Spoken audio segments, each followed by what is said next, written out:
Oh, there we go. Go live. Why didn't it go the first time?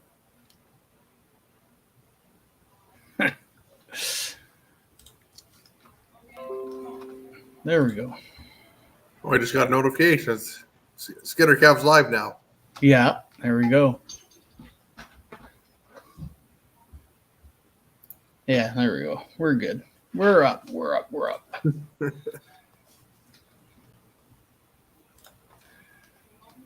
There we go. How's everybody doing tonight? Glad everyone could make it back. Again, for those who are new here, I got Andrew with me from eastonmade Wood Splitters and Processors. And I'm Skidder Kev. If you don't know that, if you've come from Andrew's channel. How's everybody doing tonight? Kind of got the usuals in here. James and Brad, Jeffrey. How you doing, Jeffrey? How's that pickled deer heart? Have you tried that yet? Pickled deer heart, is that right? Yeah. Wouldn't that be something, eh? Yeah, I'm all for canned venison. I don't know if I've ever had it pickled before, as a matter of fact. So that's something new. I think his sister-in-law wasn't too impressed with it. She left him a little note in his fridge about it. Oh, it was pretty good. Yeah, I was out tonight and I didn't even had a doe and a fawn come by me and a little rustle in the woods, and one guy almost he drew on a big buck and he couldn't get it. So yeah, squeaky stands. Yeah, that'll do it every time. Yeah, or that's what he's blaming it on. Yeah, that's exactly it. Hi, Ricky. How are you doing? Yeah, James, let me tell you, that heat in that processor, it will smoke you right out of that thing. That works real good. It'll near cook you. The heat in the processors is more than I think you would ever need. It's and same as AC. Once you get the AC running, Kevin, it'll freeze you right out of it. It's oh, I bet. It was the heat. We just had the motor idling and it was still warming up. I had the heat on. I'm like, nah, this is not bad. It will do. You don't really need it super hot in there. Warm up real quick. And I full RPM and I was like, whoa, that's hot. Turn that one down. I guess Cliff, he didn't like the pickled deer heart either. Oh, no. What do we got? We got Bob. How you doing, Bob? From Saskatchewan. I forget, where in Saskatchewan are you? I did a little bit of work out there in Mossbank near Assiniboia. I've never ever been to Saskatchewan. I've never. So that's one province I think I've never actually been into. Ever. Yeah, it's nice. It's beautiful out there, but always windy. Always windy. I would believe that. Yeah. I would believe it very windy in Saskatchewan. We got Brian. Hello, friends. What a great Firewood community. Thanks for doing these live chats. Well, thanks for showing up, Brian, and everyone else that shows up. There'd be no point in doing it if no one showed up. And we have fun. Thanks for coming out, Brian. Well, that video of the 16-way wedge the other day on Facebook, that was actually Brian's machine that was running that 16-way wedge. Oh, so yeah. I saw it. It worked awesome. I saw some pictures of a machine going out on a truck. Was that Brian's? No, that was going to a fellow in Wisconsin, and then Mike Moore's wood splitter was on there. Yeah, that's right. Obviously, Mike posted about it. He is over in Wisconsin too. I think Mike is. So. Oh, okay, makes sense. He was there was a big load going that way. So. Yeah, that filled up the truck for sure, or the trailer. Yeah. Dave Zagwen and Brian Mullally can't be that far from one another. They're both going to Massachusetts, I think. So. Yeah, there's Dave's in the room tonight.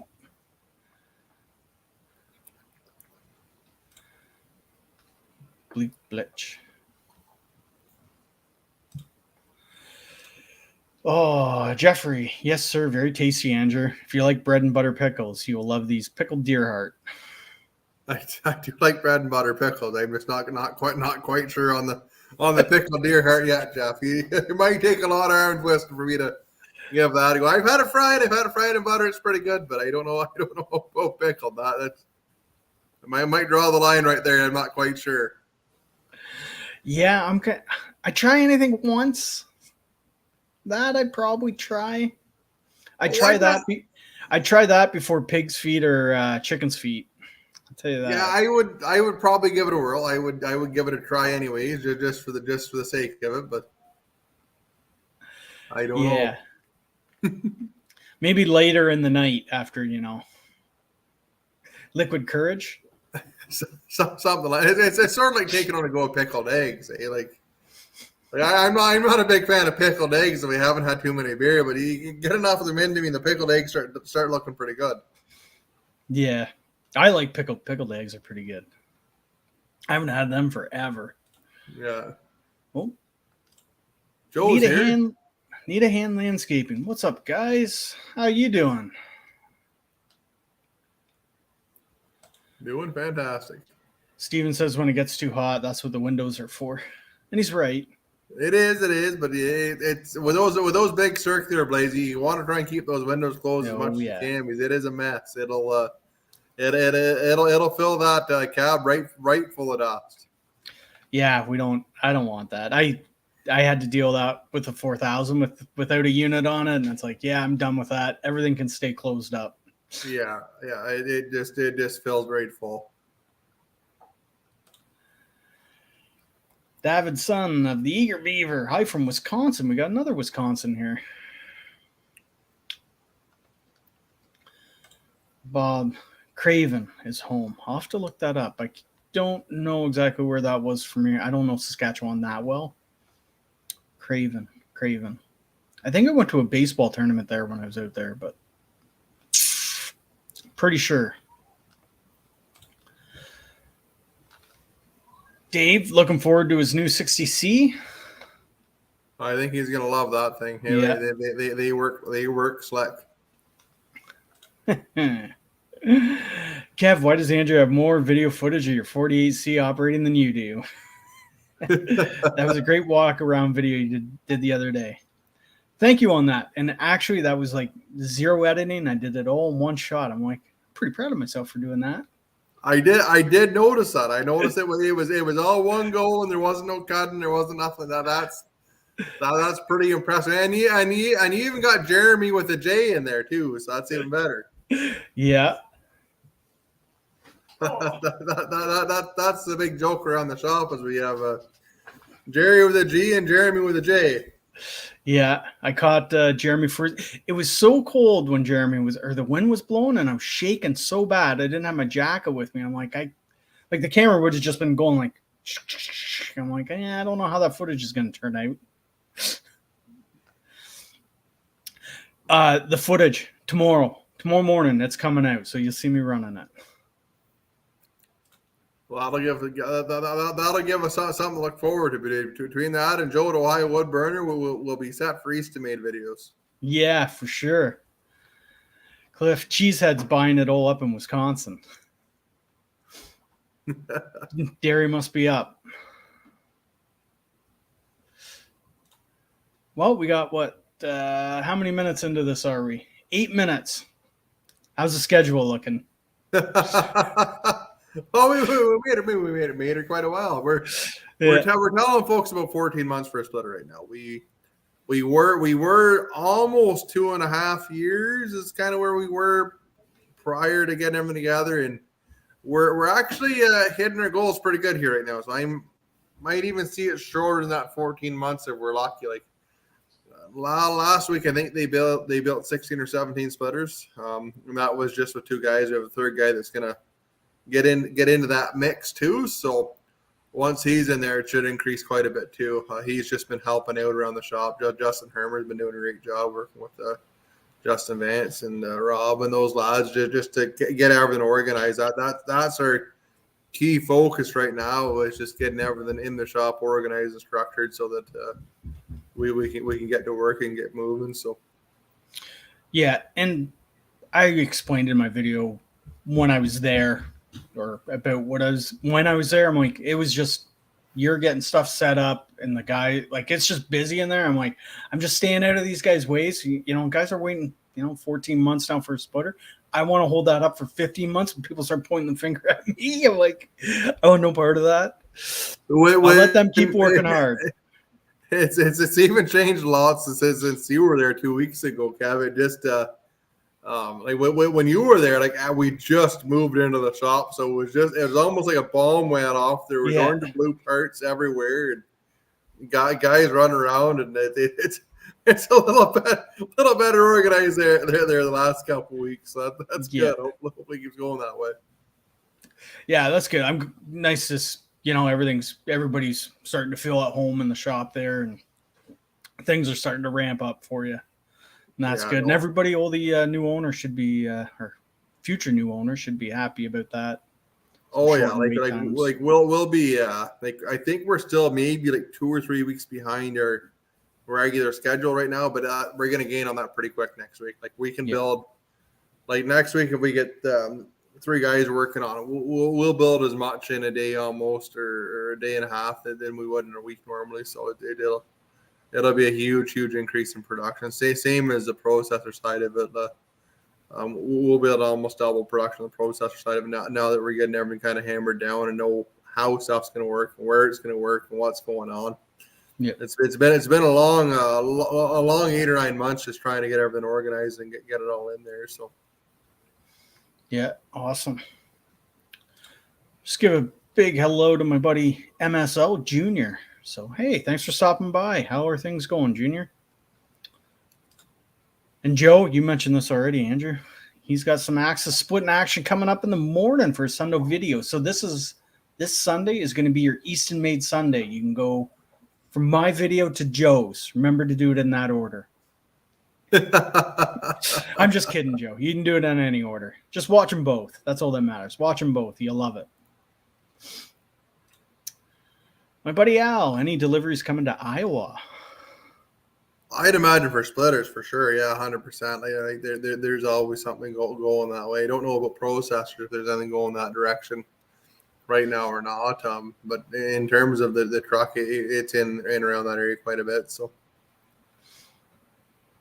Yeah, I'm sure soon enough there'll be something going there for sure. What do we got? Mountain Firewood. Great to listen to you guys. Well, thanks, Mountain Firewood. Glad you come by. It's nice having these chats and just hanging out, whether we're talking firewood or pickled deer hearts. Yeah, one or the other, eh? It's always an interesting conversation.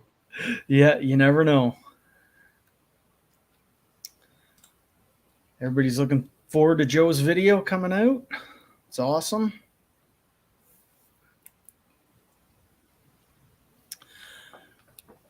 Where are we here? There we are. Scrolling wasn't working. Steven, besides the saw, what's the differences between the 48 and the 60Cs? That's honestly that's probably the biggest difference. And between that and the frame, the frame under the 60C is quite a bit heavier than what the 48 is. So that would be the biggest difference. There's probably, I would say, 1,500 pounds, 2,000 pounds difference in the two machines just because of that.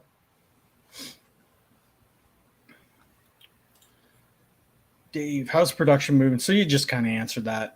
Yeah, things are starting to ramp up now. So it's starting to go pretty good there now. Yeah. He's been on. Steven, he's been on the schedule for 8 months. I'm guessing he's got a splitter then coming. Yeah.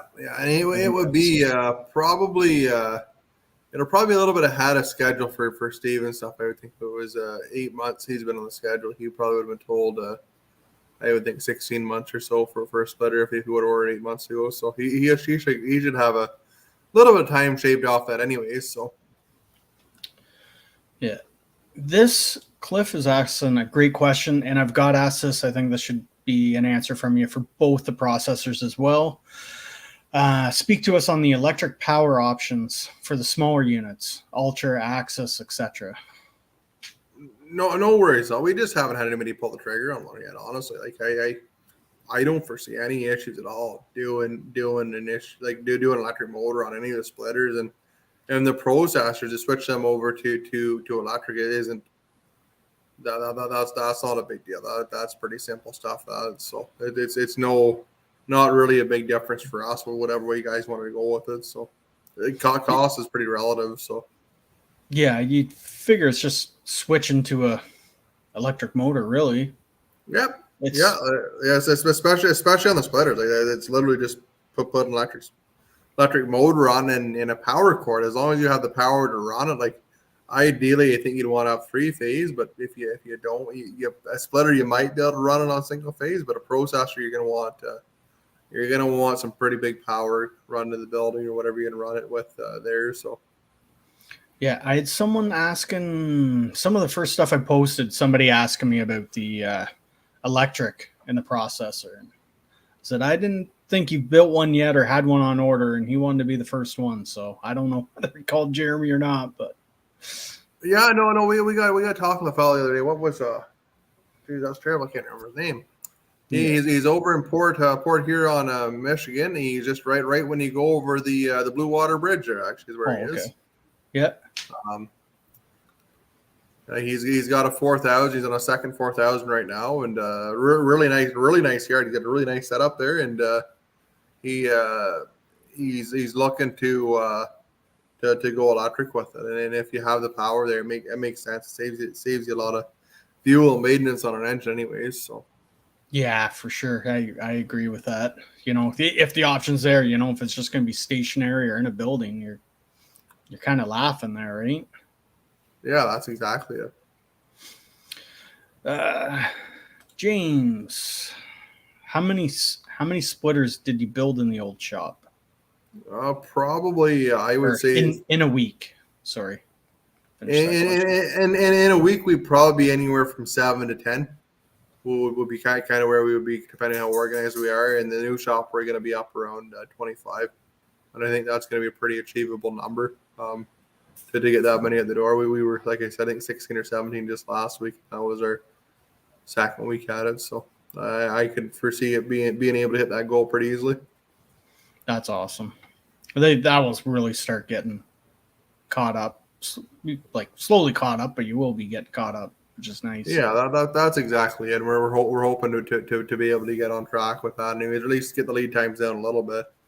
I think even next week or the week after, I'm gonna start looking on that down to the building in town there and going out more towards the wood yard.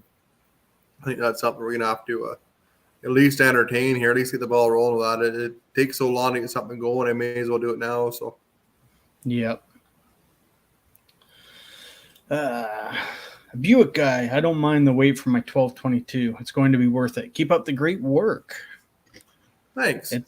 Those are nice machines. When I was walking around, he had a couple sitting outside. They're well built, and it's kind of one I wish we had before we got into the processors. Man, it would have made a huge difference for us for sure. Jeffrey, Deer Heart is like Tim Hortons coffee, just with balls. I don't know about that. I'll take your word for it, Jeff. I've actually been often Tim Hortons here lately. I've been doing the old McDonald's drive-through in town. Anyways, it's I don't know what the Tim Hortons like down in your area, but Tim Hortons here, it seems to take a long time to get through it there now. Where McDonald's, 6 o'clock in the morning, you just drive right through and away you go. Yeah, I just make my coffee at home. Our Tim Hortons drive-through is just ridiculous in the morning. Like, I haven't been to that Tim Hortons forever. And McDonald's, I'm going the opposite way than the yard. I just can't be bothered. I just make it. No, I like when I was at home, I did all the time too. But now that I drive by both of them on the way to work, it's far too tempting. Yeah, true. My pal Troy, I always see him at the Ohio show, and I didn't go this year, so I obviously didn't get to see him. And his wife always makes these candied pecans, or pecans, whatever you want to call them. Oh, are they ever good? And me and the wife snack on them on all the way home. Oh, are they ever good? Oh, I bet you they would be. My brother-in-law, my sister's husband. You want to talk about a pecan pie? Chris Nash can make a pecan pie. He does it's pretty good. I don't even like pie that much. He can make a pecan pie. Yeah, that'd be pretty good. Now I'm hungry. Not because of the deer heart, but because of the pecans. Because of the pecans. Andrew, can I get an Easton-made style 12-way for Bell's 4000? I would imagine we could. I'm not quite sure how they are in the 4000. It depends on what vintage the 4000 would be, Adam. I know they've had a lot of different wedges in them where we're trying to kind of standardize. It'd be our old one. So it was the 3 bolts underneath, the 3 bolts underneath. I don't know what style you'd call that. I call it the good style, but had the 3 bolts holding it down with that pin going through to slide up and back and forth on the bottom of the head. It was just a thing. It didn't slide over like I think the newer ones were. Yeah, there were some that slid over. They got away from that, and they went to they've done a bunch of different things there. But I'm sure we could rig something up that would be about the same size. Like when I did the 12-way on the splitters, I tried to take into consideration how big all the pieces were coming out of. Because you don't want to, if the pieces in the middle that are coming out are too big or too small, then it's completely and totally irrelevant. You got to have everything be kind of the same size when it comes out. Yeah. So. Yeah, I agree. We were actually talking earlier about the splitter. I was actually talking between the 2 different 8-ways from the Bells to the Easton-made. We were even talking about earlier. Yeah, we were. Yeah. Yeah. So, could you make the Bells like for the 4000 series or 6000, whatever, with that style, like the wing style, the same? Yeah, it'd be pretty close, I would think. Yeah, like I'm changing, sure we could. Yeah. It wouldn't be that big of a job. It might be a little bit before we got it to you. I'd say probably 3 or 4 weeks before we actually got it made and stuff. Yeah. Just I'm not quite sure what gauges got drawn up on SolidWorks there, so it would really depend on what was already there and available compared to what we were looking to do. So yeah, I figured you could. I just throw it out there for anybody kind of wondering. It was kind of something I didn't think about. I did notice it, but I didn't really think about it until we got ours and started splitting. You could really tell the difference. We got Kent. Hey guys, love watching your videos in Nova Scotia. Well, thanks, Kent. It's awesome.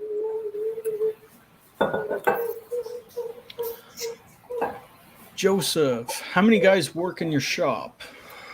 All together, 50. That's a good chunk of guys. Yeah, and that's all one shift. All one shift. There's 50 people we're working in the building. Yeah, they lay between administration and parts and the shop, and there's 50 employees with everybody. There might even be a little bit more than that now. So a lot of guys there. Brian, Kev, how's the left-hand controls with the splitter being on the right side? I don't have a problem with that. I liked it for the learning curve because it's, other than I got the bad habits, still, you got the, I mentioned this in my video coming up, but you're used to the hydraulic controls and then you go fly-by-wire. You don't have to be as aggressive with it. If you probably know that too, Andrew, when you're 100%. Yeah. That's kind of like, you and I talked about that a little bit before, with the temperature settings and stuff too. The biggest thing we tried to do is make it so that one, it's hard to run the machine really hard, and 2, that it's comfortable, right? Yeah. We wanted to just be fluid and smooth. That's kind of the big deal with it. Like with the manual controls and stuff, you can literally jam stuff as hard as you want, but it's we really want these machines to be able to be produce consistent and last. That's kind of the big thing with them, right? So yeah, that's you'll see in the video tomorrow. I don't hide the way I was doing it. I watched the video and I'm like, wow, I don't have to be doing that. It's a little bit different going from one to the next. That's for sure. Yeah. Oh yeah. Like I find that too, because like with the skid steers, like dad has a Kubota, 75 Kubota, and then he's got a we have the older Bobcat, and then my JCB is all fly by wire, and to go from one like to run the Kubota and the Bobcat versus the JCB, it's like you're running a couple of dinosaurs compared to the JCB is. So yeah, oh yeah, for sure. We got my buddy Stevie's here. We were chatting Firewood today. He's got some going out, I think. He was splitting again today. What do we got? Cliff, back to Cliff. Splitting wood in the shop with the game on and the heat is good stuff. That would be good. Yeah, you got a lot going on there. Ricky, hey guys.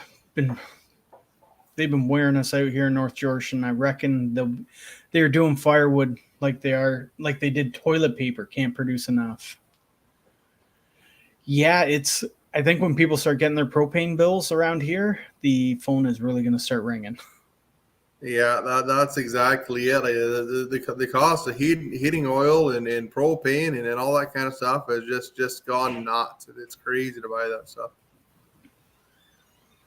Yeah, I filled up my propane tanks at Costco, and it doubled in price, which blew my mind because Costco was cheap. Oh yeah. Like I think it's like $1 a liter here right now. Yeah. Like normally it's like 35-40 cents. Yeah. So you're gonna see come winter, people are gonna get sick of that propane bill, I'm gonna guess, but yeah, they'll figure it out. Oh yeah, that's for sure. Yeah. We've had calls already. They took one load and then got their bill, and they're like, "Yeah, we're taking another one." Well, that's a good thing. Yeah. Oh yeah, good for us. Chris King, I'm at 12 months on a 2228. Think I might get it by Christmas? I'm not quite well. Geez, if you give me 2 seconds, I'll tell you. Let me just look this up. I'm not sure if you can still see me or not, but yeah, I'm right here. Stevie, what were you splitting? Some more oak and hickory?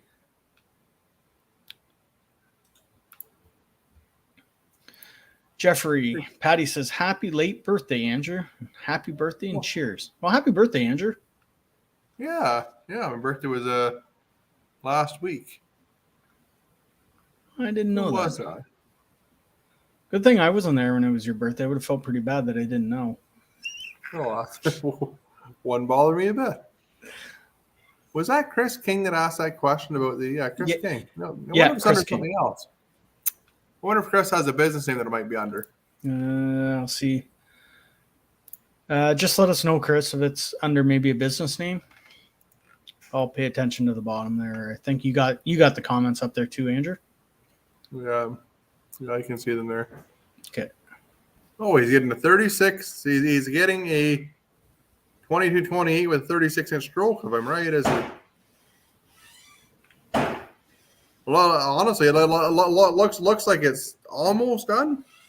The looks of it looks like it's in production somewhere, whether we're missing a wedge for it or something, but that's what it's looking like right now anyways, Chris. So yeah, I'd imagine you'll likely be getting a phone call here before too long. So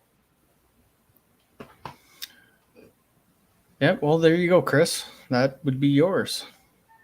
For Christmas, maybe. Christmas comes early, maybe. I would be hoping so anyways. So we'll go back. Al's asking, are the controls proportional or on off?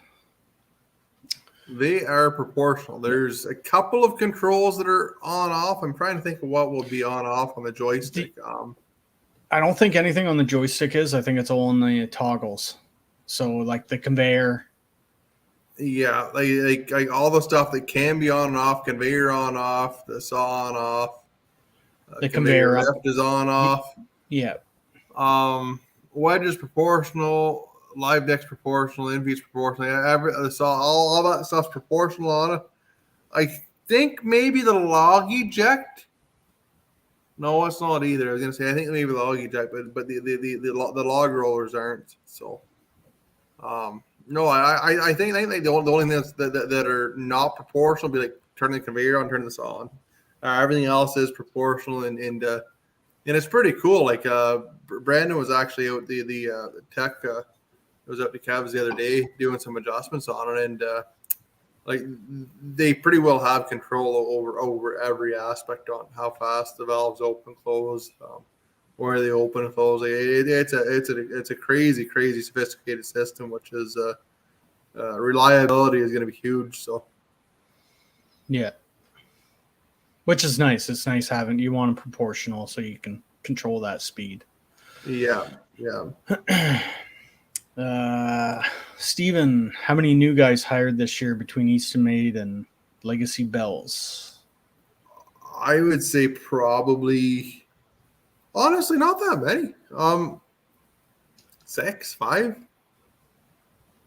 maybe.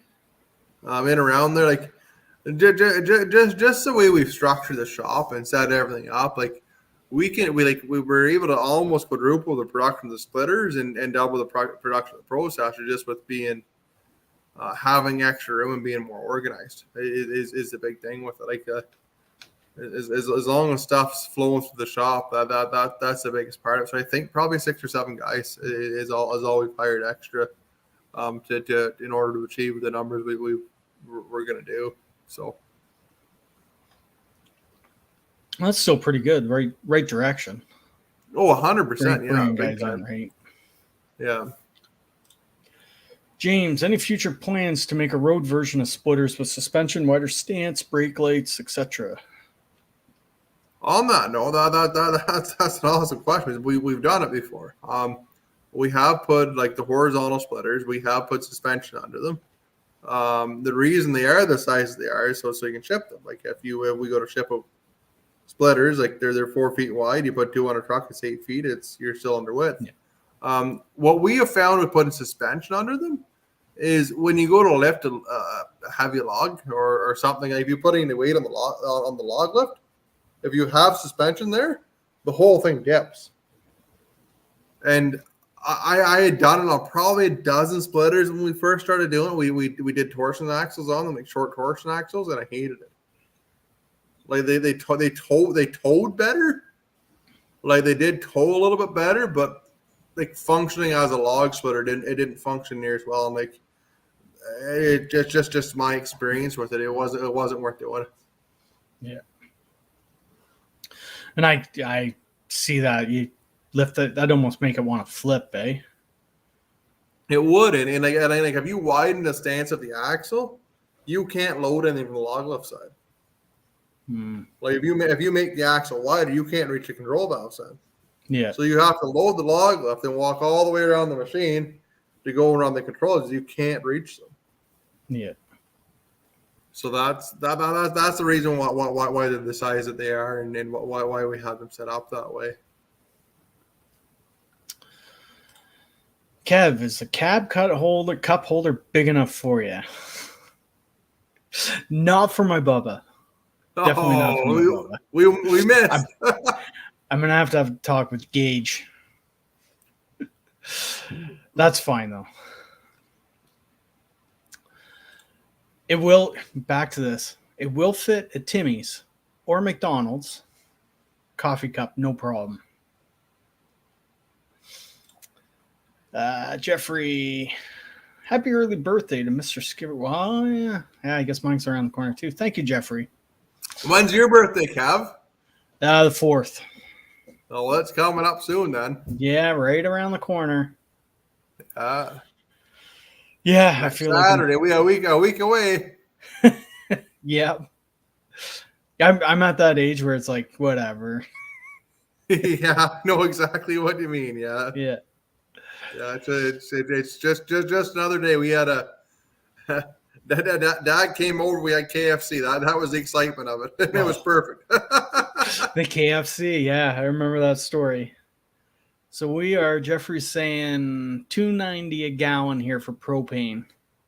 So what's that work out to? 70 cents, 75 cents a liter. Is that 77 cents a liter, yeah. US. So that's a bucket liter. Canadian. Yeah, you're about the same. Yeah, you're right there. Yeah. About the same price. Stevie, Kevin, do you guys get worked up over the moisture when you sell wood, or just send it? We let it dry and just send it. We don't get into checking with the moisture meter like you were doing earlier, but some people can be fussy about it, but most of the time we just process it in the spring and send it in the fall. Now you start waiting, you get into winter and you're getting snow on it. That's maybe a bit of a different story, but if you got it stacked up or inside, it'd be fine. Stephen read an article, Fox Business, talking about the increased demand for firewood, all because of oil and gas costs. Yeah, I think it was Bloomberg posted something on that too. Yeah, I see saying it was something along those lines. I think Andrew Clement had an article on one of the Firewood groups, maybe. I never had a chance to read it, but it came across me anyways. Yeah, it was, I don't know, they picked some city in, I want to say Pennsylvania. It's where a whole bunch of rich people live, and some rich firewood producer, and he already has high costs at that point, so, but prices are going up of it, so anyway, we'll leave it at that.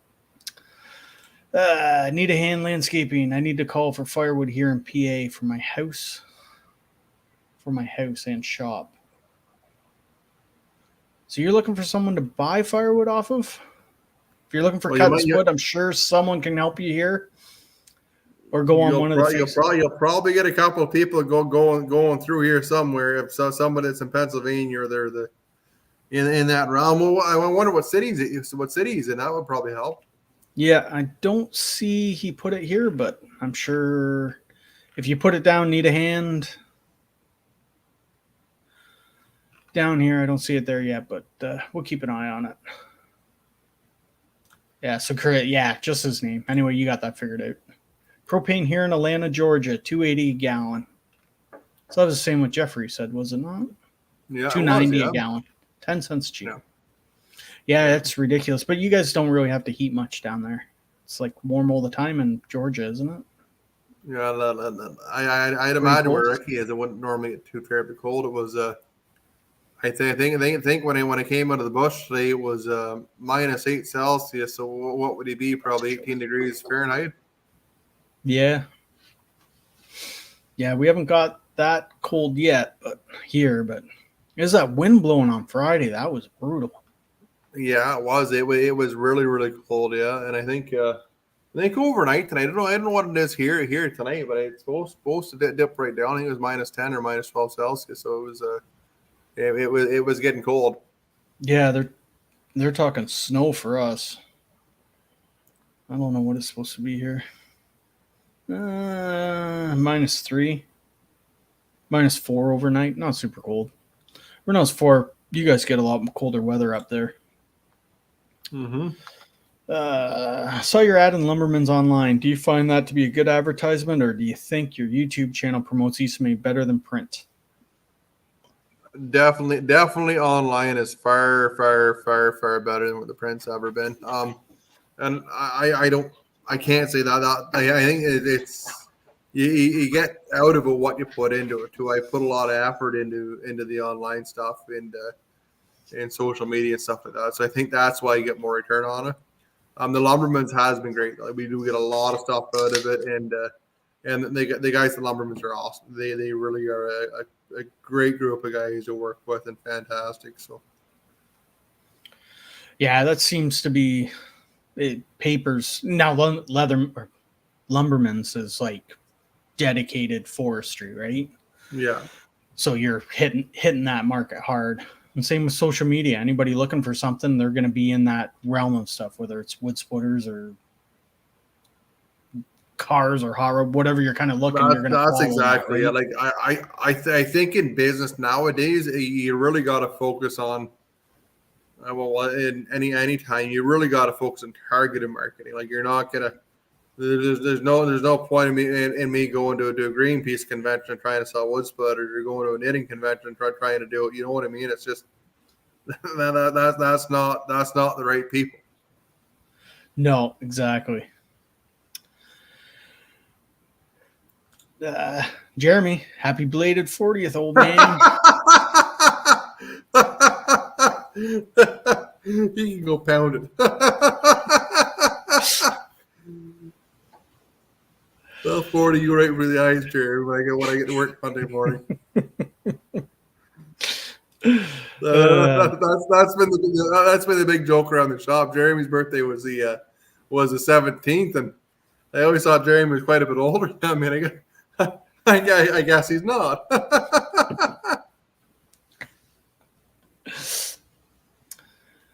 Stevie, he was splitting a mix: red oak, white oak, beech, hickory, and locust. Now, locust, there's a good wood right there.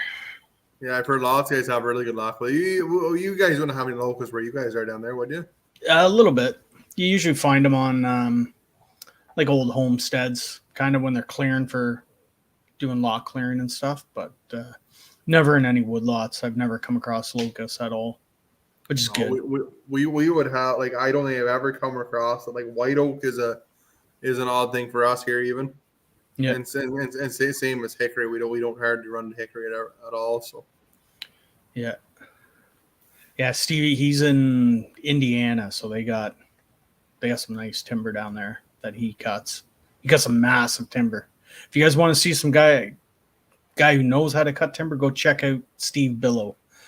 He's got a YouTube channel too, so go give him a watch. Seether, cheers.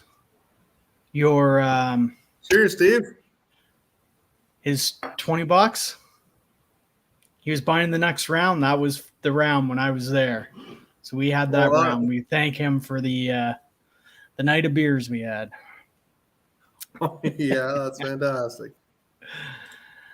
Brian, I think we should sing happy birthday to Andrew. People start looking weird at you, Brian, when you're singing happy birthday to a screen. We'll have to go to Texas Roadhouse and get them to do it for us. Yeah. Or, what's the other one? Moose Kanooskis. You put the big moose antlers on you. Oh, really? Yeah, oh, yeah. I think that was the place. James, plan to tow it a lot, so I'm just worried about having to load it on trailer a lot. Won't even worry about it. They pull great. Like, even with no suspension under them, like, you'd have no problem going wherever you'd have to go with, and at a decent speed. We've had lots of guys pick them up from shows and tow them 700 miles home. So there's probably enough weight on them to stop them from really bouncing around. Yeah, like the only instance you'd run into a problem is like if you're going on like a gravel road full of potholes or something like that. You might want to take it easy, but a normal highway, they pull great. You wouldn't need to worry about it. Yeah. Oh, Brian, happy birthday, Kev. Well, thank you, Brian. Appreciate it. Is the splitter force on a 48C the same as a 4000? No, it's not. It's quite a bit more. The 4000s were about 28, 30 tons, and the 48Cs like 40, 42. Oh wow, I didn't know that. No, it's quite a bit more power in the 48C. It's the 48C. Well, all the splitters are about the same as what a 6000 would have been in terms of splitter tonnage. Yeah. Huh. And then we found that you don't really typically ever need more than that. The odd instance maybe, but yeah, it's you end up back in the breaking stuff if you get too much, right? That's exactly. You end up with a lot of stuff that's broken and not ideal. Yeah. James, is the old man liking all the changes at the shop? Bet he's jealous of the laser cutter in the oven. He started to come around to it. I think he thought back in February or March, I think he thought I lost my mind. But now that it's rolling, it's not so bad. It's going pretty good. So he hasn't tried to toss a pizza in the oven or anything? No, nothing like that. I should get a video of that laser cutter going though. Did you get a chance to see that run when you were there? No, I don't think you had it running when I was there. Oh, it's insane. It cuts steel like just insanely fast and precise, and it's just makes a really nice job. Yeah, I would have loved to have seen it. That would have been pretty neat. Where's a good price for log splitter parts like new pump? I would think just about anywhere. Depends on what you're looking for exactly. Most of the 2-stage pumps are pretty similar in design and same as valves and stuff. And that's going to be going up to like a Galtech valve or one of our Galtech pumps or whatever. And we don't normally ever sell them separately. We hardly would ever sell a valve separate from a machine unless it was somebody that we knew well, or somebody that was already an existing customer sort of thing. That would be almost the only instance you'd ever see us sell a valve or a pump separate from a machine. So Stevie, 240 a cord within 40 miles where he is in Indiana. What's that? 240? You're what, 280 Canadian? Mm-hmm. That's not too bad. He'd be right around there. They're, a little bit different. They get cold, but they're not super cold like us here. But they do cool down quite a fair bit. But that's still a good price. Hometown Acres is in PA. Yeah, Depends where in PA. Adam's right there. He is in Adam Barba is he's not too far from Pittsburgh. He's north of Pittsburgh. He's actually not too far from Mike Morgan. I think Mike Morgan is in Cranberry Township, if I remember right. I've been through there a couple of times for Cranberry, and I think that's where Mike is. It's the west side is where they are, and really not that far from Ohio. Yeah, he's actually probably not too far from my buddy Nuts. Then he's just outside of Pittsburgh too. He actually went and cut a tree down for Mike Morgan there. Oh, is that right? And yeah, they hooked up there, and he went and helped them out. So need a hand landscaping. He's Pike County, PA. So I'm not quite sure exactly where that is, but if anybody can help him out, hit him up.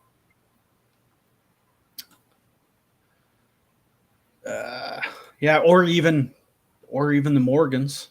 Mike Morgan, I think he's selling wood too. So yeah. Thanks for stating that, Jason. I kind of slipped my mind about that. Get put on the spot, and all these people in PA. Ricky, 28 this morning, and windy Friday. Is that right? Atlanta, Georgia was 28 today. Wow. 28 Celsius, right? That's wild. 28 degrees in Atlanta. That's wild. I would never thought it would get that cold. I think it was 28 degrees here this morning. Yeah.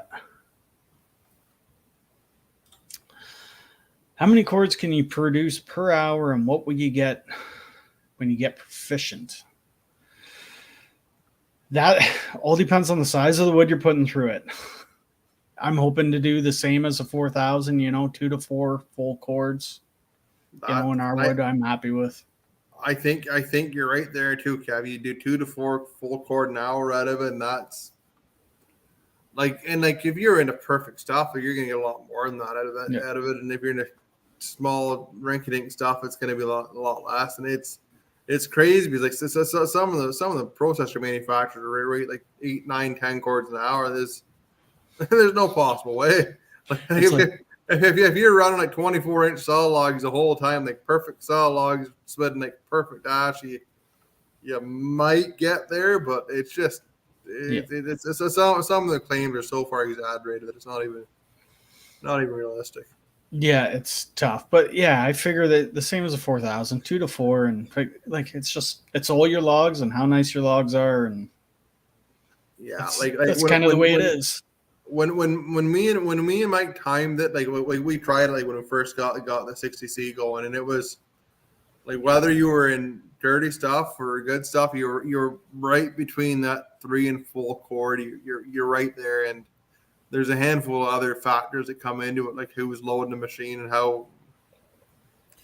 So I would say 2 to 4 would be reasonable. Yeah.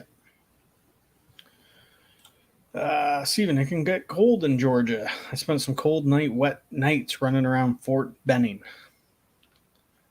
I'm guessing that's a army base, Fort Benning.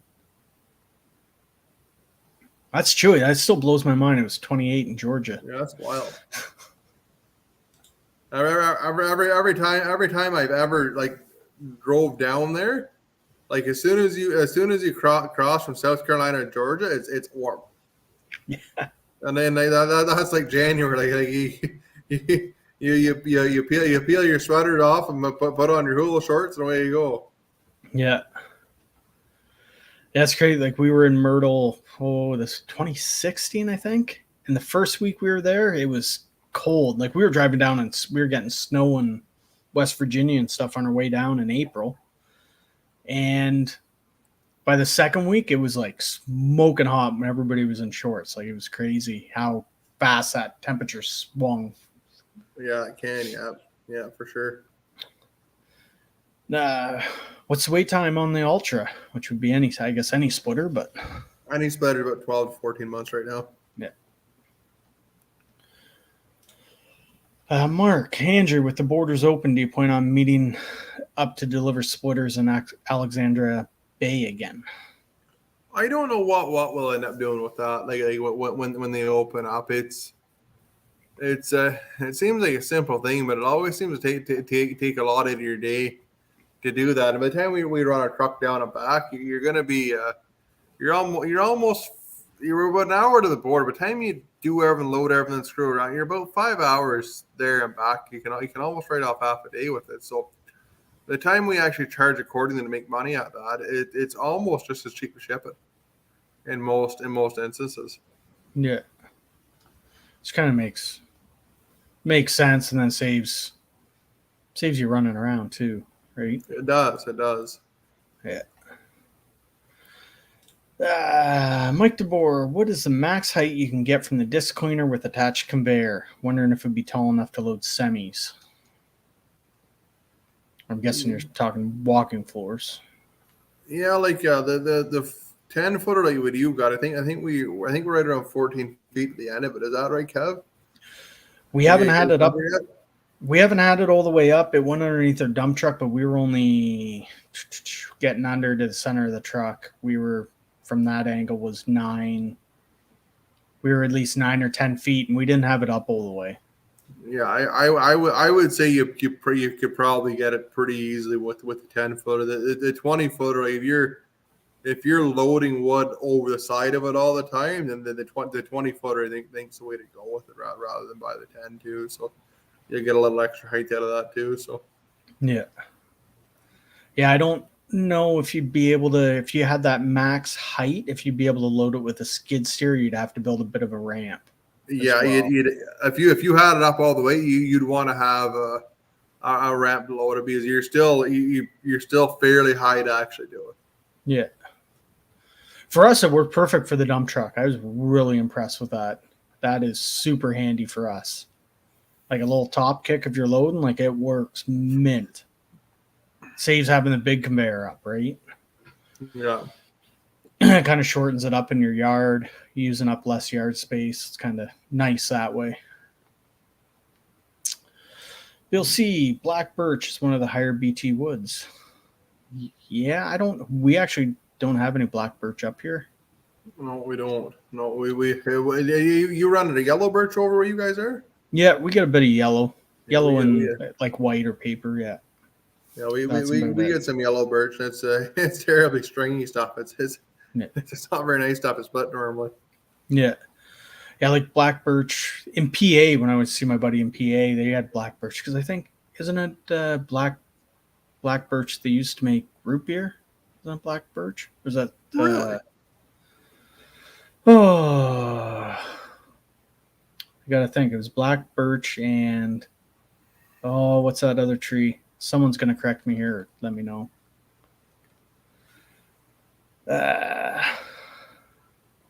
This is black birch is good for smoking wood. I did not know that. Where is my buddy Pa? He's the one that told me about it. Somebody will say it. we'll get to that. It's black birch. I forget the other tree that grows there. It's a bit of a softwood, or softer hardwood. Stevie, thanks for the shout out. You're welcome, buddy. You got an awesome channel and make some pretty good videos, so everyone needs to check him out. Don't forget. I read that locust is one of those trees that come back in this disturbed areas, puts nitrogen in the ground. Yeah, because it is part of the is it not part of the legume family? Locust? I think. I'm not 100% sure on that, but it could. Southern Indiana living. I mix locust in my firewood that I sell. Burns real hot. That is right. We sold locust to a buddy of ours, and he put too much in at night and actually warped his stove. Yeah, it wasn't. That was black locust. Stevie, Southern, I don't mess with it too much, but yes, it's very hot fire. Yeah, I bet.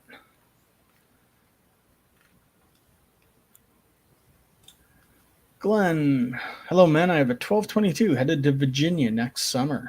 Nice.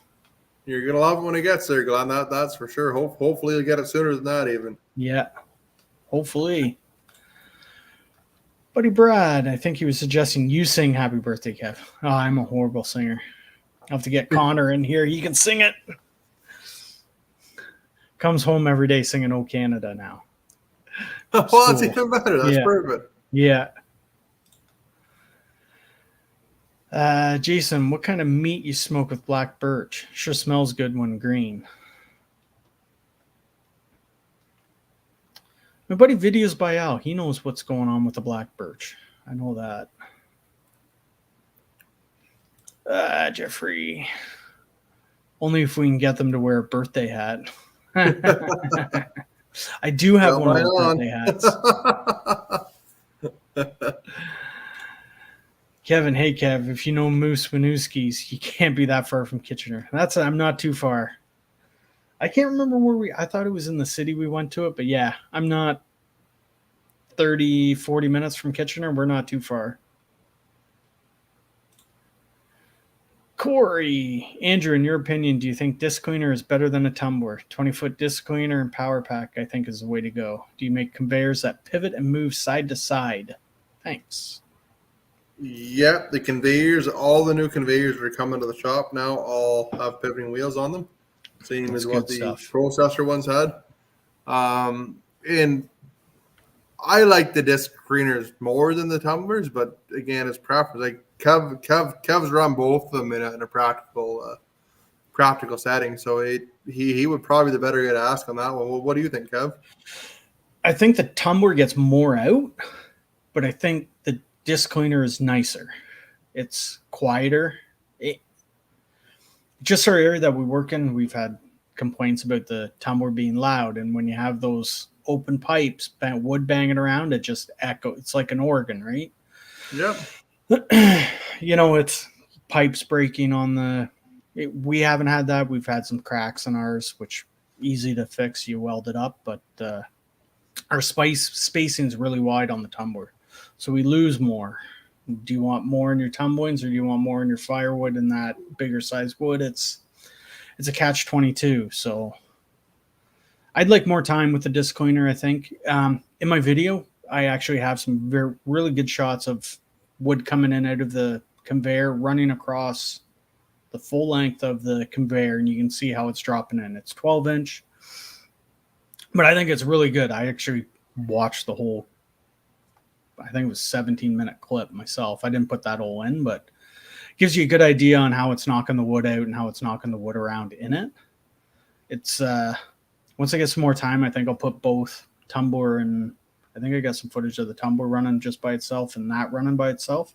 That would probably is good a way to do it, Kevin. Yeah. And people would know. Like there's a handful of reasons we switched to it. We found the disc cleaners are quite a bit more reliable and and a little more versatile. I think would be kind of the other thing with it too, right? So yeah, disc cleaner for us is easier to move as well with not having a flat deck. We can move it on our 12-foot dump trailer.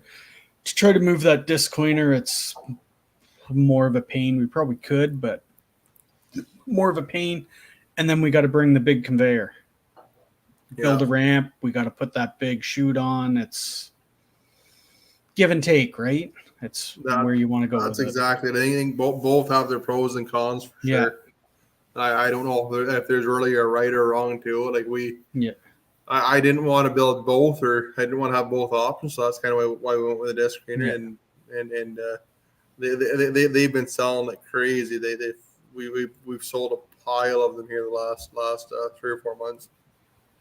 Yeah, I'm happy with it. You know, we're kind of split down the middle on which is better, where to see, but yeah, we're happy with it for sure. Especially the load, like with the little bit we've used it, we're really happy with how you can set it up, and you can actually set up any direction and load any direction into it. You don't have to be facing right on. You can be facing on an angle and put in it. In a tumbler, you got to be right on to get it in. That's, another downfall, give and take, right? Yeah, that's exactly it. Yeah. Jason, this is for smoking with black birch. He's meat sticks. Could use a meat stick right now. That'd be good. Axis hydraulic filter. Split the machine to change. Not a frequent event, but an interesting design. I think you can get it out, Clef. Like if you pull the top off it, it's tight, but you can get it out. Like when you pull it out, it kind of cocks sideways, and you can sneak it out that way.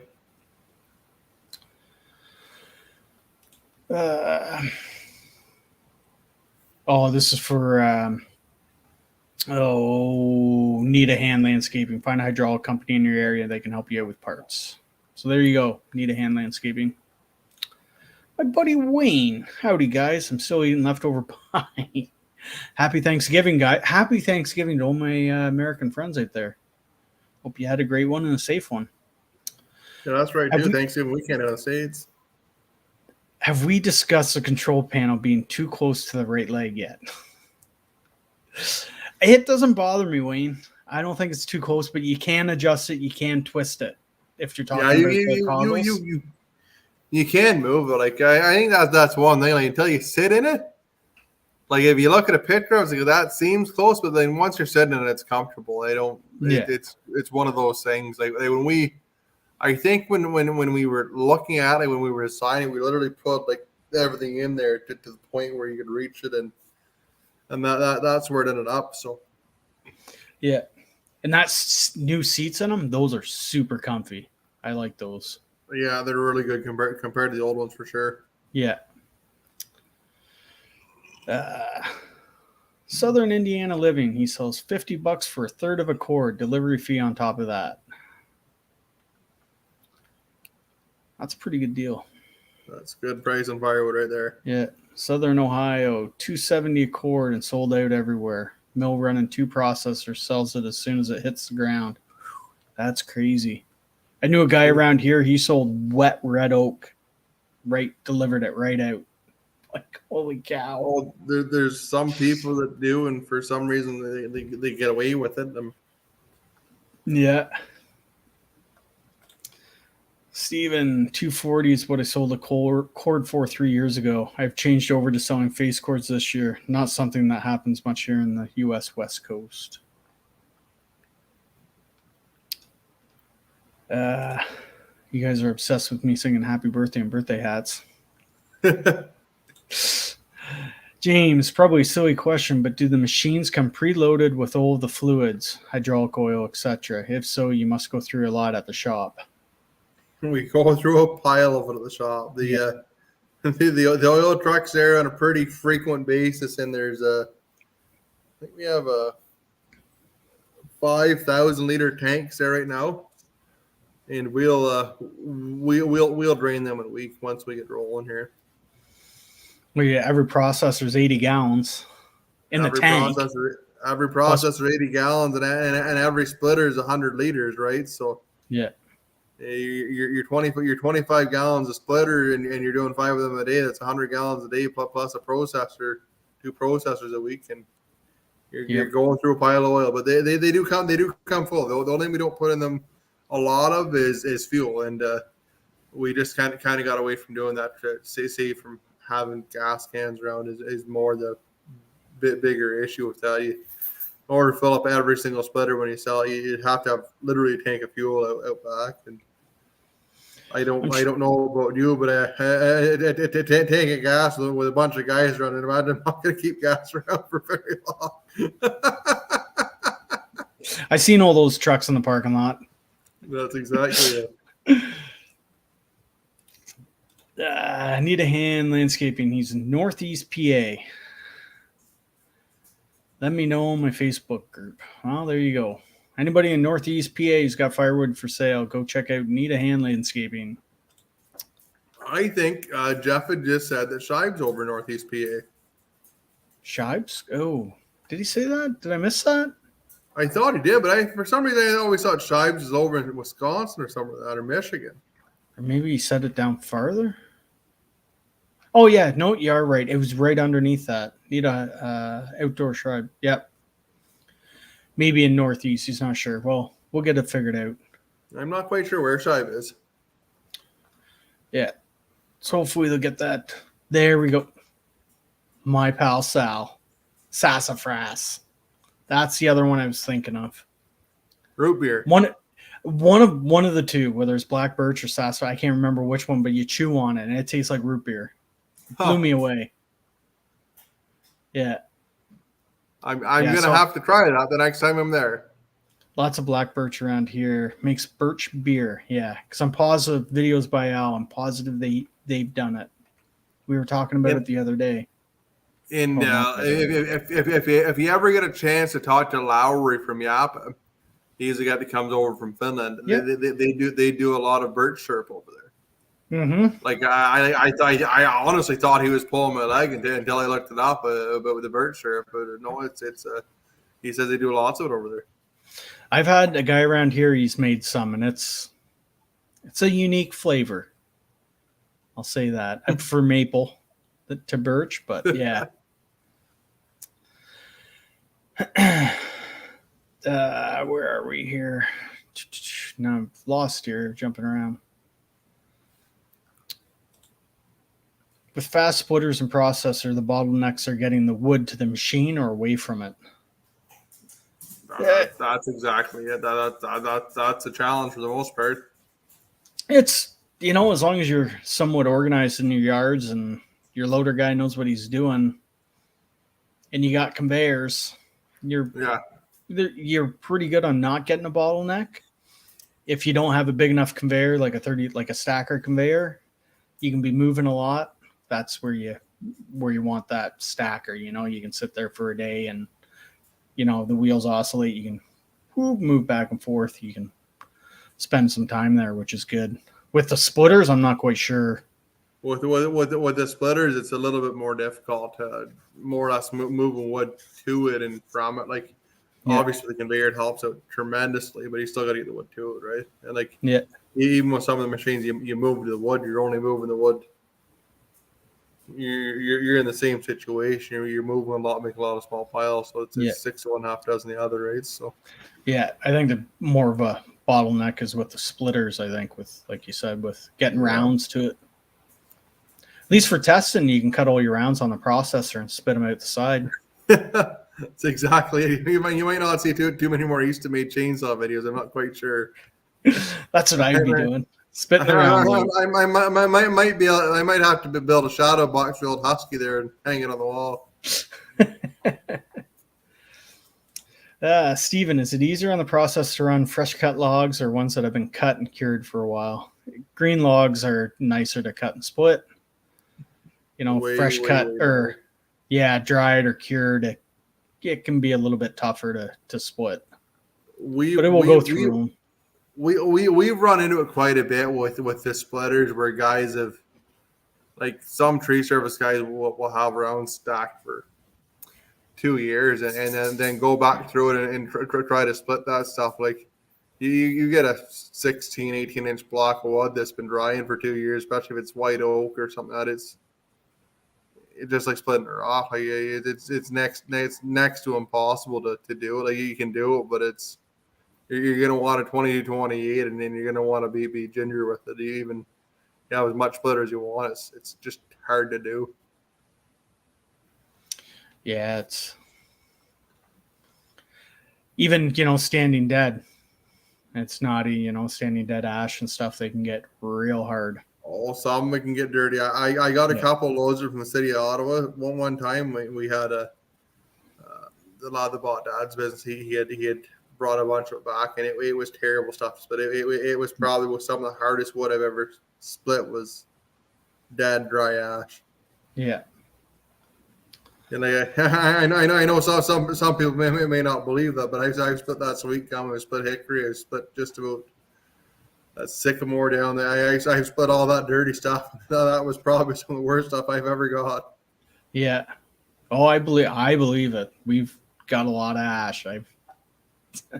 I've seen it. Iron and oak. Andrew, some great things coming out of the new business. Well, I certainly appreciate all the support, Chuck and Deb. That means the world to me what you guys are doing for us. That's fantastic.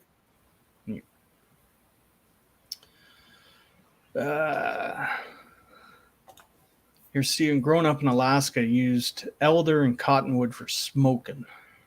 Yeah, I've seen that on other YouTube channels, guys doing that. I'm surprised cottonwood actually was using it for smoking. Yep. Sassafras root for root beer.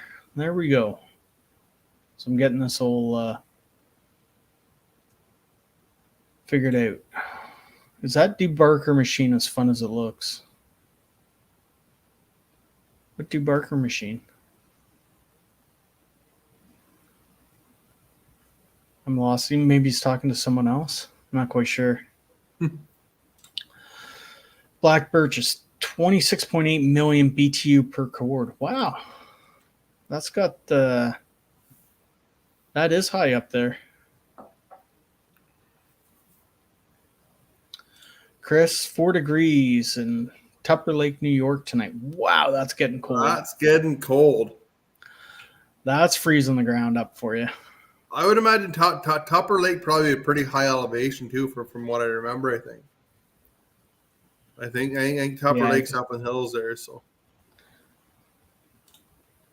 Dennis, my neighbor just received a green and yellow 60 wood processor in Australia, new model. Well, 2 years getting here. Anything to look out for?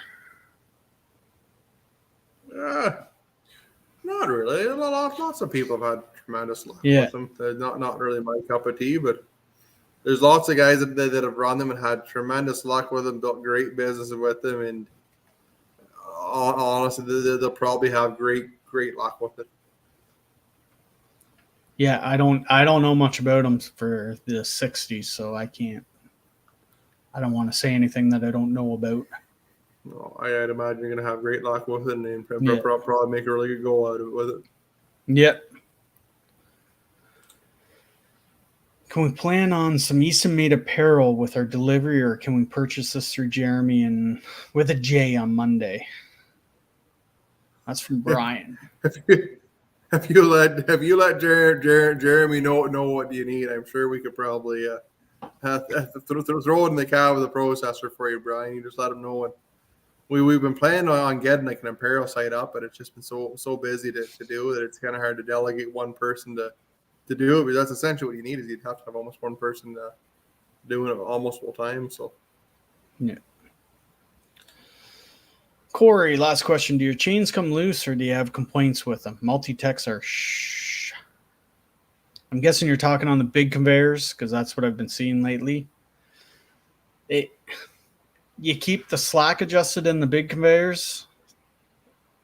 I think that's the big thing with them. I think with those it's probably more of a maintenance issue than anything. I think anyways. Like with the chain that we run, it's one chain, but it's quite a bit heavier. So and then like you don't need to worry about sprockets not being timed just right, because like if you run a two chain conveyor, if one sprocket's just turned a little wee bit and you don't have those perfect when they're welded together, you're gonna run into a lot of issues. So in the manufacturing process on our end of it, it's a lot easier to run a single chain and just run a good heavy one. And Kev's seen the single chain ones too, and it's a lot heavier duty than the double chain.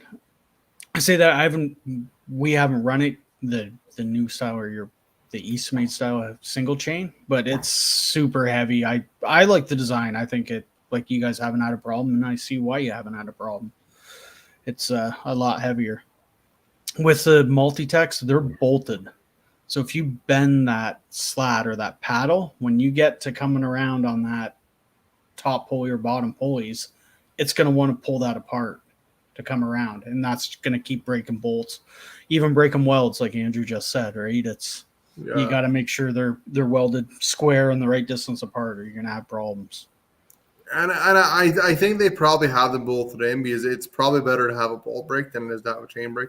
I think, and then I don't know if the chains themselves are breaking or not, but that's what I would suspect, is that they have them like that. Just if something is misaligned or something isn't quite right, you're going to break a bolt instead of hopefully breaking a chain. Yeah. And the other thing we do too is we have a shear pin on the conveyors too. So if something does jam or whatever, you're not likely ever going to break a chain. You might bust a shear pin, but that'll be the extent of it. You just put in a shear pin and away you go again. Same as like a snowblower. Yeah. Big Bear 300's average for a cord in coastal Virginia plus delivery. That's going to be a good price there. That's 360 through 370 Canadian, right? Yeah, you're right around there. Yep. What's the biggest log I can split with your 1228 with built-on conveyor versus separate conveyor? It's more when you come into the box. So you have to watch it. Like, you're probably going to be about 25, 26 with a 5-way box wedge in it. The 7-way doesn't work very well because it hits the sides of the trough there. But the normal 6-way or whatever, you should be able to fit just about whatever you want through it, or 4-way. You should be able to do it kind of whatever size you want on that. They work good if you plan on moving a lot. I still, even with the processors, I prefer the separate conveyor over and it's attached for sure. It just depends on how much you plan on moving, or what your setup is, or what you're planning on doing. Yeah. Wayne, a nice seat is a huge deal maker. That's right. It is, like, blows the old one away, I'll tell you that. Camera angles sure don't always show things in perspective. I'm sure panel placement was as thoroughly thought out as everything else on these awesome processors. Yeah, and you're right there. Like I said, to move that panel just a little bit, it's just loosen a nut or I think it's a bolt on it, and you can just twist it a little bit to get it out of the way. It's not a huge deal. Yeah. And for really, I haven't even noticed it. So. No, it's not something you even pay much attention to, and once you're in the seat, it's very comfortable to sit in and run, and you're not hunched over or reach. I think it's right there. So. Iron and Oak says Schwab is near Harrisburg, PA, closer to Central PA. Oh, well, there you go. I always thought for some reason Shai was over in. I always thought he's like Wisconsin or Michigan or Minnesota. Yeah. I always thought he was over around the lake there. Here's another one. Thinks he only sells in his wood stand as well. I'm not 100% sure on that, but maybe. And here's Linda, his wife, makes root beer from sassafras. So there, yeah, we talked about that about a year ago, I think. Probably even longer. Probably when I came back from pause and he saw that video and he told me about it. So yeah, that's pretty neat. I think that's pretty cool. Well, I learned something. I learned something new tonight. I had no idea why it was root beer, where it came from. So that's a pretty good night. When you take that and you bite it, it blows your mind. You're like this is root beer. This really is root beer. Crazy. You're walking through the bush. I should be watching out for snakes, I guess, but chewing on root beer. Dave, do any of the machines ever get held up at the border? we run into it a handful of times when the paperwork isn't right. We haven't run into it for a long time. Like we're pretty well organized on that end to make sure everything's right and set up. So I wouldn't very seldom. Oh, okay. So this is is that debarker machine as fun as it looks? He meant to say disc cleaner. Here we are. I had to go back and look in the comments. That makes more sense now. It is. I like it. Wait till you see the footage in my next video coming out tomorrow morning. The footage inside that disc cleaner, it amazed me. I thought it just looks so cool. It's kind of one of those satisfying things to watch. Like I don't know, It's just one of those things that it's really fun to watch one around. Yeah, for sure. Joe's Firewood. Hey Andrew, how often should the hydraulic filter be changed? The last 2 times that I used it when the temperature dropped below freezing, I had problems with ram retraction until it warmed up. I would just check it, Joe, and see, like, if it's not milky or dirty looking, I probably wouldn't worry too much about it. There's an adjustment for the detent on that. If you give Henry a call at the shop, or even get a hold of me on Facebook, I'll be able to get fixed up about it. It's pretty simple. I'd imagine between Joe and the King of Firewood, they should be able to sort her out there. So. You might even be able to get Darren in there, the game changer, Mike or Cowboy or whoever you got there. We will be able to get fixed up one way or the other. Yeah, Ted, maybe even Ted come help you. Ted knows. Yes. Ted knows what's up. Saw Surgeon might be the man for the job. Yeah, he knows what's up. Are you expecting any price increases in the near future? Yes, you'll see a pretty drastic jump on the splitters here in the next 2 or 3 months.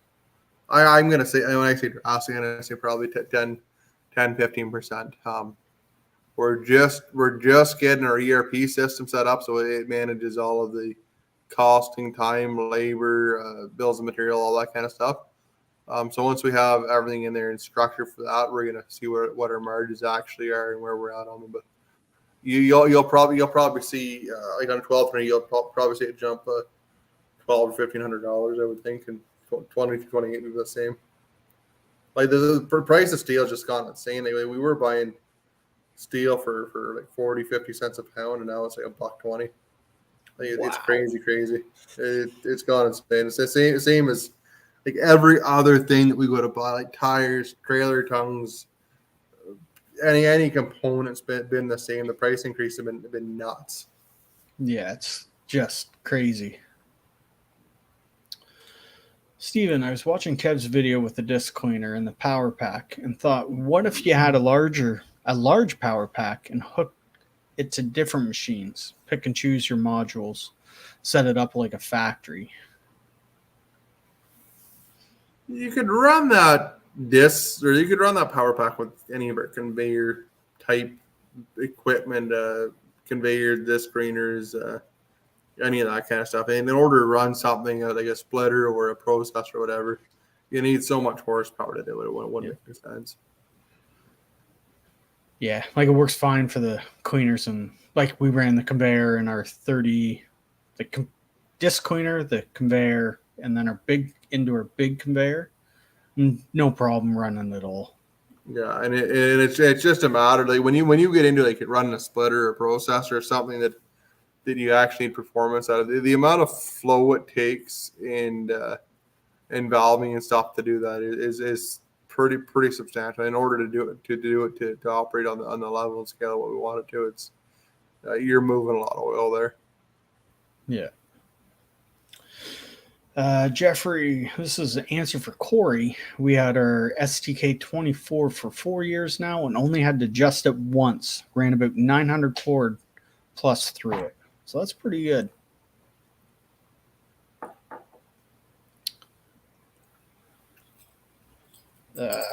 James, why are the new model sizes names like bras? I know. A 48C, that's a big gal. So, like a 37D is not too bad. 2040, that's That's a small gal with some rock on her. So. That was pretty funny. Martin, would you take a Timber Devil in trade in for an Axis? We don't normally take any trade in. Like you wouldn't have any problem selling a Timber Devil at all. You probably get more money out of it than I would give you for, and you shouldn't have any issues selling if you want to do so.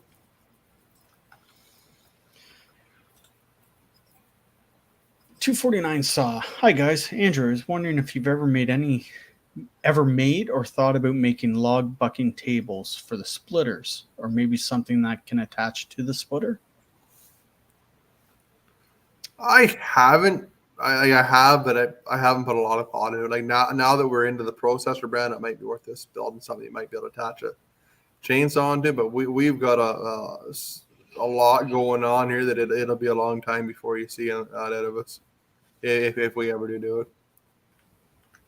It's a great idea though. Like if you could even just do even like almost like a processor with a small engine on it that ran you could run your own saw or whatever. You be able to block a lot of firewood easy and be off the ground, but I just don't think it's in our near future anyways. So yeah, like logistics, that kind of stuff is hard too. Like it takes up a lot of space on a crop. Like you might be able to do it for a half decent price. By the time you ship something that size, it's expensive to even move it or to ship it or look after that in that respect. So yeah.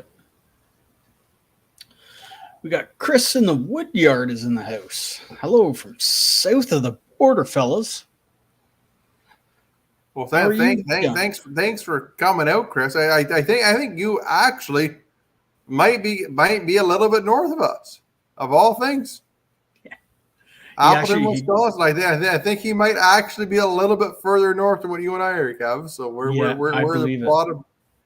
We're the southern part of Ontario, anyways. So yeah, that's true. A splitter's still available with diesel engines. Yeah, we're selling a ton of them too. Like honestly, the diesel splitters, those 902 Kubotas, are we're selling a ton of them.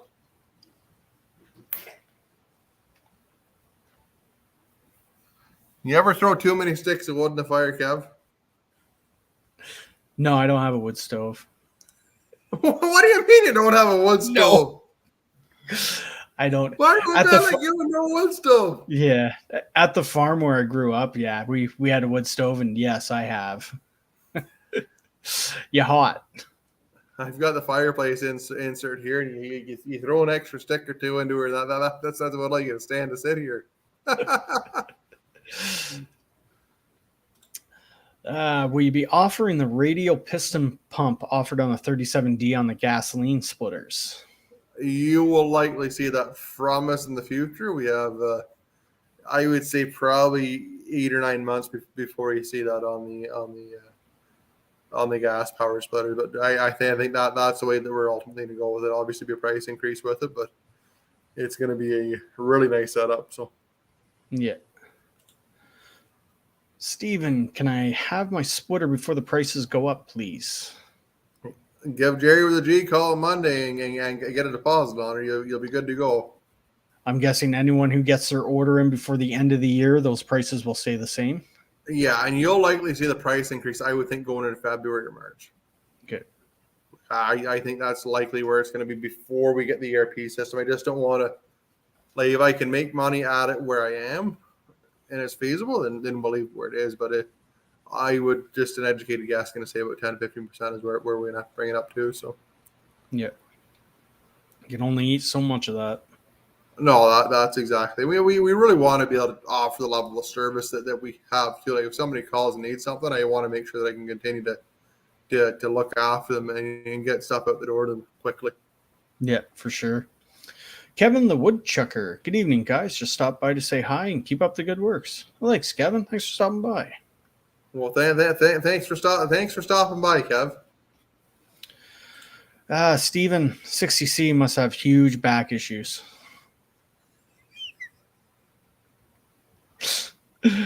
I would think so. Brian, any thoughts of a larger conveyor coming up? Yeah, we're actually building a 40-footer. I don't know if Wow. Dave's still on here now, but I think Dave Zagman's getting a 40-footer with his. So Nice. we're just Will that be? we should have it drawn up here this week and into production next week, because I think we're trying to get Dave his processor before Christmas. And I think that's an achievable feat for us. So Will that be a standard conveyor now in the lineup? yeah, it will be. Yeah. We'll offer Nice. 40. Joe, all those guys can handle that job. It did great the last 2 winters in much colder weather. I was told that it could be something in a filter or valve. Ram goes out okay and won't retract. Oh, we'll get you fixed up one way or the other, Joe. I'd imagine it. Yeah, if it's a filter, we get you filter, and if not, I'd imagine just adjustment on the detent there. So yeah, they're pretty simple machine, those alters. So I've even seen a handful of instances where the valve internally screwed up, but not very. Again, that's very few and far between for that. So Redneck Tech. I've got a wood furnace downstairs, and quite often I put a little too much in it. It gets over 80 in here. I bet you it's 90 in here right now. Yeah. That's always a big joke when friends come over. If you have somebody staying too long, throw an extra couple of sticks of wood in the fire and then leave. Yeah, it's when I go to the boss's place where his wood stove is, it's called the hot lounge for a reason. Too many pieces in there. I know you're watching, Pete. I know you're watching. We didn't call it the hot lounge for nothing. I really like the heat. I can't like even in the summertime when it's 25 degrees, that doesn't normally bother me too much, even if I'm working. And I hate the cold though. Just hate the cold. Yeah. If you have an order for 37D due in March, will it have a piston pump standard, or will that be something I need to add on as an option and pay extra? No, it'll have it on there. Like I think almost all the 37Ds except for a handful of them that are coming out of the new shop will have them.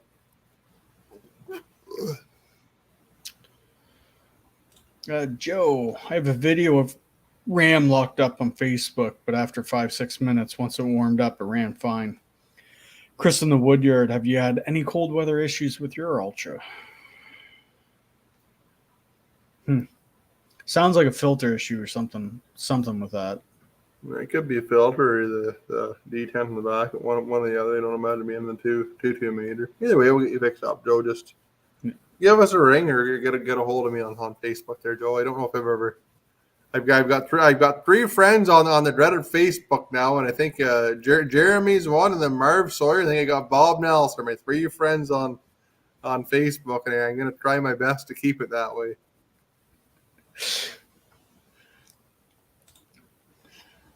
Redneck Tech. So I guess you guys at eastonmade believe that size does matter? Well, no. I'm not going to say nothing. I'm going to stay right on that one. Dave's still on. Yes, I'm looking forward to his 40-footer. That would be nice. 40-footer? Yeah, it's going to That'd be make some big cones. It'll make some big cones. Like I would run them behind that 60 that Dave's getting. It'll be it'll be really nice to have that set up and in the separate conveyor. It's going to be good. Dave's going to like it a lot. Yeah. Andrew, have you replaced add all those small push plates on the 1222s? Add all those. I think it's just replaced all those small push plates. So that was just the Ultra, wasn't it? With the small push plates on it? Yeah, the Ultras had a small push plate, and then like when we first started building the 1222s, they had a lot smaller push plate than what they do now. Even the 2228s are a lot smaller frame, a lot smaller push plate. And then they want the new machine. The new machines are, well, you've seen they're heavy duty.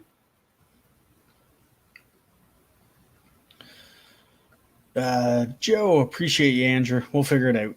No, I love you more, Joe.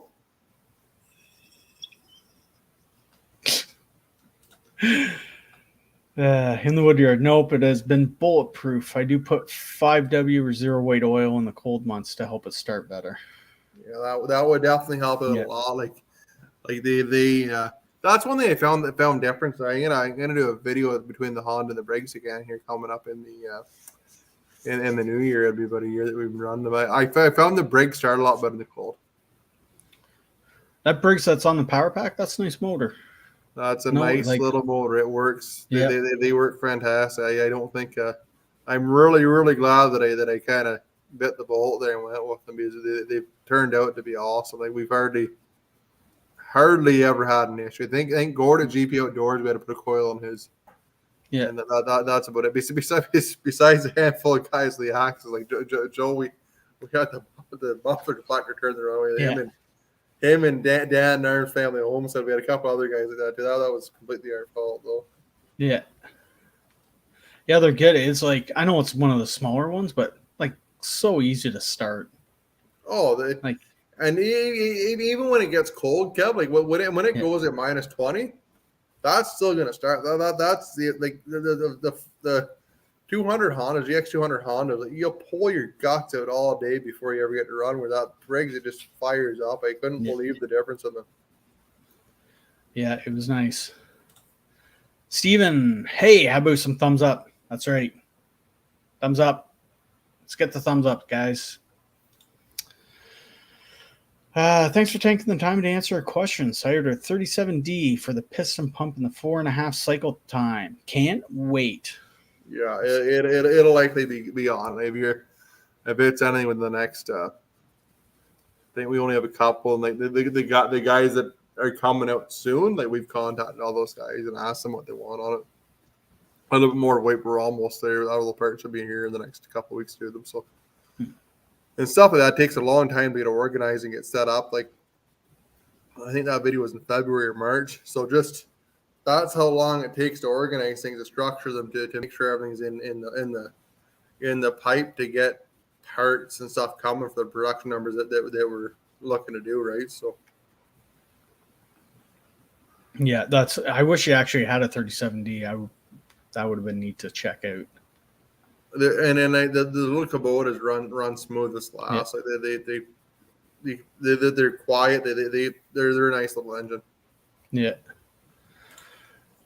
This is on Joe's machine. Sounds like water in the oil. Oh, very well could be. Yeah, never know.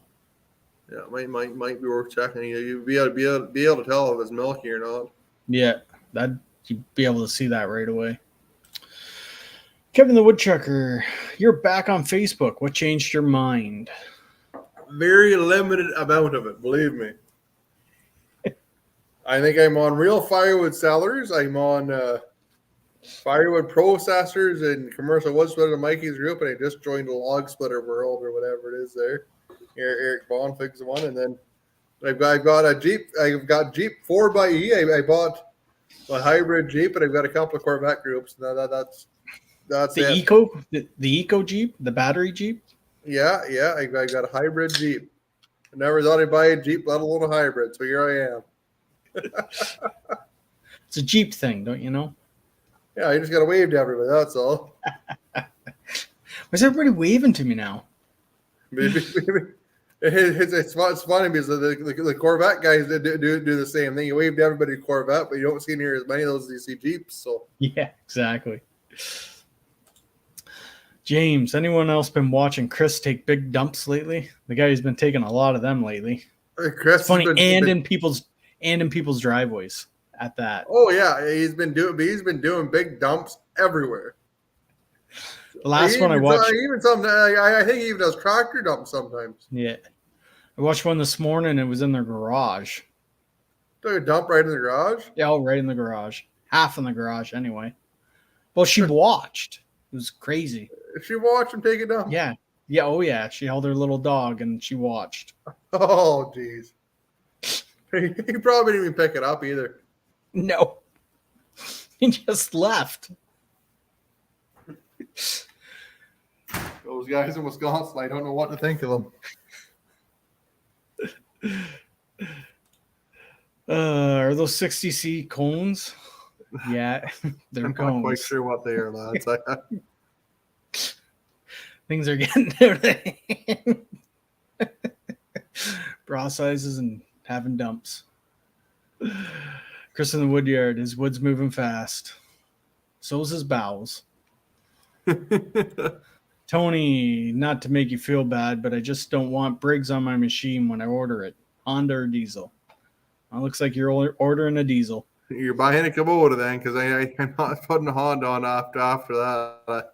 Honestly, we've had like with the Honda, we've had fuel solenoids go, we've had rocker arms break on them, we've had fuses blow in them. The Briggs just go to work. We haven't touched one.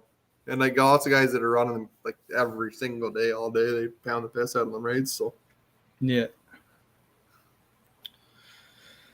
Oh, Joe was number 33 on the thumbs up. Well, thanks, Joe. Jesse Hodges, will the diesel splitters start as easy as gas splitters? you know what? They're not too bad. They have glow plugs in them, and even like last winter when we had them out here, like, it was going cold overnight, like as cold as you want it to go, and they still fired right up. It was cold enough that you probably didn't want to work that morning. Wow. And they still fired good. Like we have a Kubota that we ran in our air compressor for our sandblasting room here at eastonmade, the old shop here, and it started every single day. I never once skipped a beat, ever. Yeah, you can't really knock a Kubota motor. They're pretty good. Not that, I'm not going to say anything, but where are we here? Sean, with running both the Hondas and the Briggs now, going forward, will you now offer engine manufacturer as a standard option when placing orders for your splitters? No, it's not worth us doing it. Like Honda wasn't able to keep up with the demand of what we want, and our supplier didn't have any interest in growing with our business. I can't see me going back that direction. Like Briggs all around from the bottom to the top. The service has been incredible. The engines have been great. I can't see me offering both. Like we're doing so many splitters that we literally have like 14 months worth of splitters. So we've already told Briggs what we need for every single week. They literally just send us engines. Yeah. Based on what our schedule is, and then they literally just pump them through the door as fast as they can get them to us. So we're like Honda, like the company we're like, because we can't buy right from Honda, we have to buy from a supplier, and it just wasn't even worth us. Supplier didn't have any interest in working with us, and they said there was no end in sight or any improvement in the foreseeable future. So yeah, that your hands are tied with what you got to do. Have splitters with no motors waiting on Honda to hopefully show up or make a change. That's exactly it. I think the other manufacturers are under the same problems.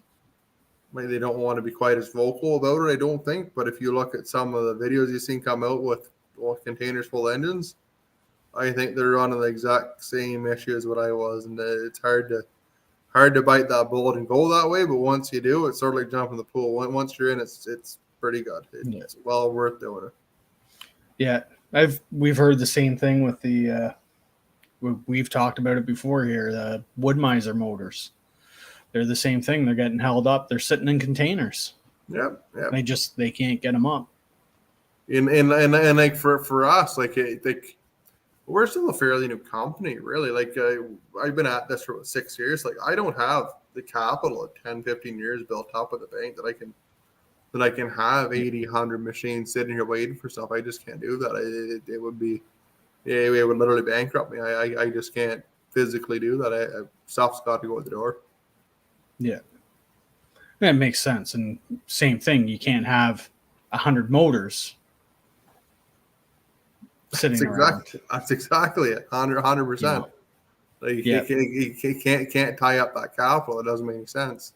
Yeah. If you can even get your hands on them. And then you look at, that's the splitter side. You look at the processor side, you're into those 100 horse diesel motors. Like, that's a lot of money right there for a motor. And I figure I'm going to build. Those 115s aren't cheap. They are an expensive motor to buy. That's the bulk of the cost of the processor, honestly. Yeah. And you look at, I'm going to build 100 processors this year. I'm going to order 100 motors. Just have them sitting here waiting. Well, you just can't do that. No, it's got to be right, and the cash flow's got to be right, or else there's no point in even entertaining it. Yeah. And I think most people that have spent money and made money, they understand that. So. Yeah. Well, Chris says his don't stink when he leaves them in driveways. So.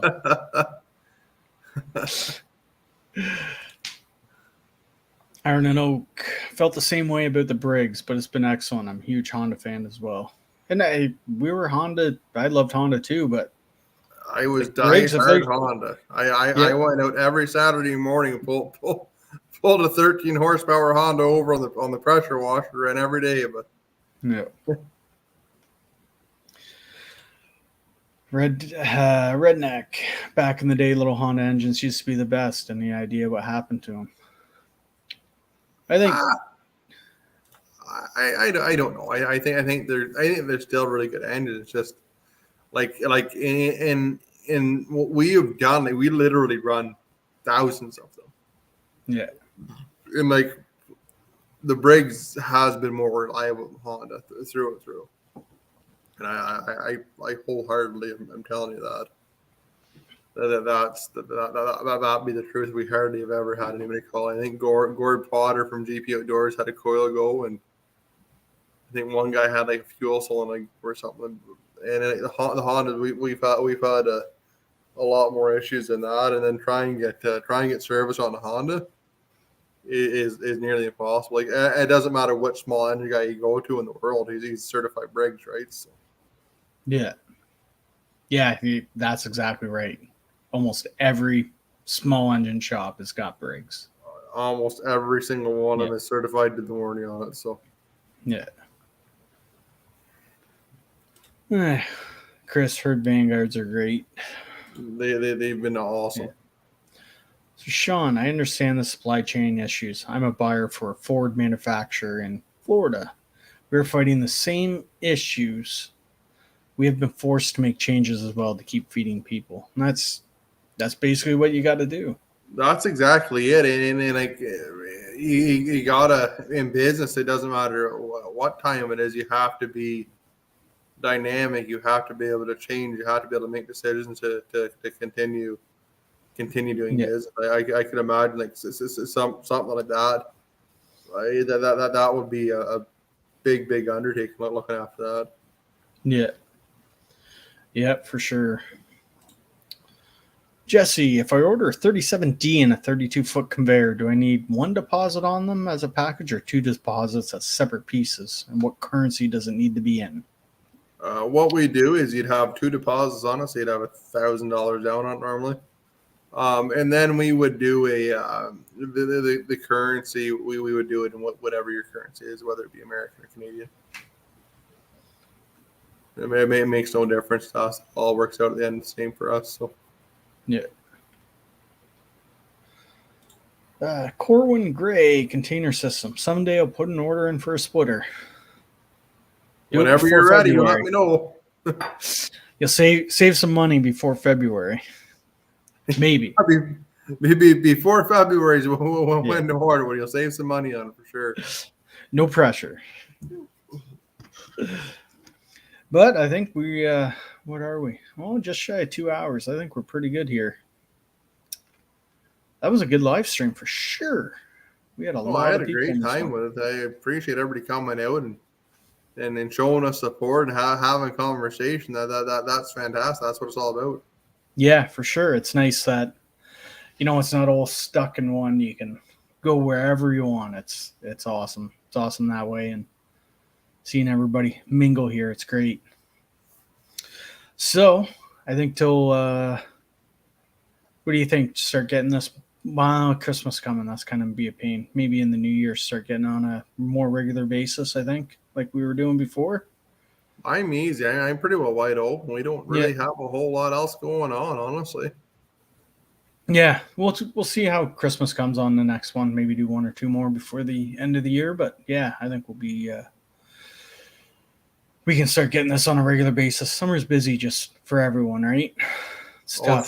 Summer's crazy, especially with everything we've had going on. It's been nuts. Yeah. James, I'll answer one more question here. James, final thoughts after your first week running the 48. I didn't run it for the whole week. I think we got 8 hours on it or so. Not very much. I love it. There's options on it. The new changes that Andrew made on it, I think, are for the plus compared to the 4,000. Not saying that's bad. I'm just saying the new updates are for the better. The log turning, the log eject, it's the way to go, I think, in my mind. I love them. I love all those options. You'll see me using them. I'm going to get into that more in future videos, but yeah, I'm really happy with it and glad we went this way. So yeah, I think that's a pretty good first thought on it anyway. But yeah, I think we're good. Good night, everyone. Jeffrey, Dave, Seether, Brian, James, Chris, Jeff, everyone. Thank you. You guys are all awesome. It's been great. We'll see you on the next one. Remember, Joe, me, we got videos coming out in the morning. You can watch some eastonmade stuff. Have a good one, everyone. Good night. Thanks for coming out, guys. I really appreciate it. Night.